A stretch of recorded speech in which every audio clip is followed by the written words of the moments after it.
Hi, I'm Matt Moran from Aria Restaurant, and I'm celebrating my 10th year with Singapore Airlines on the International Culinary Panel.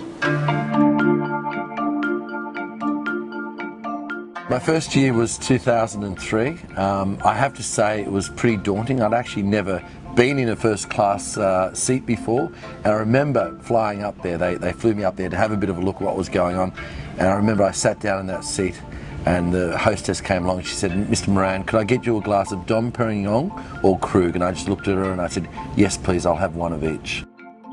You know, my most memorable experience being on the panel was obviously being asked. You know, it was a massive honour, and it was 10 years ago. It's amazing how time flies, but you know, just to be asked and to meet people like George Blanc and you know, Murata-san, who in my world are absolute legends, and to be part of that, you know, it was, you know, I felt very proud. The philosophy behind the International Culinary Panel for Singapore Airlines is to make the food better. Obviously when you're on a plane, you know, you want good service, you want a comfy seat, but you want great food. You know, what's really important is these bonding sessions that we have together, so that the actual panel gets together somewhere in the world every few years, and we talk about trends, food trends and what's happening in their countries, and I think that's really an important part of the panel. My philosophy is, you know, produce and very produce based, and the best way to actually make sure that that is worked into the dishes is obviously to write the dish and spend a bit of time out at the caterers and see what they're doing and teach them. You know, I go to Singapore and I will do a meal presentation, but at the same time every year the Singapore guys will come out and do a meal presentation in Sydney. And what I do, I actually invite them into my kitchen, not just to learn the dishes, but to get our philosophy on how we actually do things. And I think that's a real key.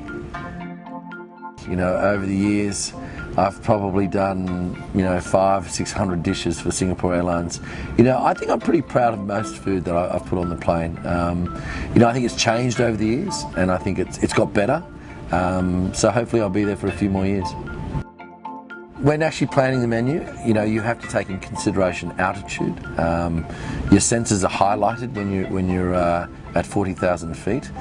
So things tend to have to be seasoned more than what you would actually do, you know, down on the ground. In fact, in Singapore we have a flight simulator where you can actually go in and taste food, and it's the equivalent to tasting it 40,000 up in the air. To only use things that are in season, to me, is so important. A great example, you know, mangoes, for instance, in Australia. When they first come into season, they are very, very expensive and they're not great. But in the middle of the season, they're really cheap and they are absolutely beautiful. And the same thing happens again when they go out of season, they become expensive again and they're not great. So why not use them when they're in their peak? You know, being a member of the ICP panel is a great honour. To be associated with all these brilliant chefs from all around the world. It's pretty amazing.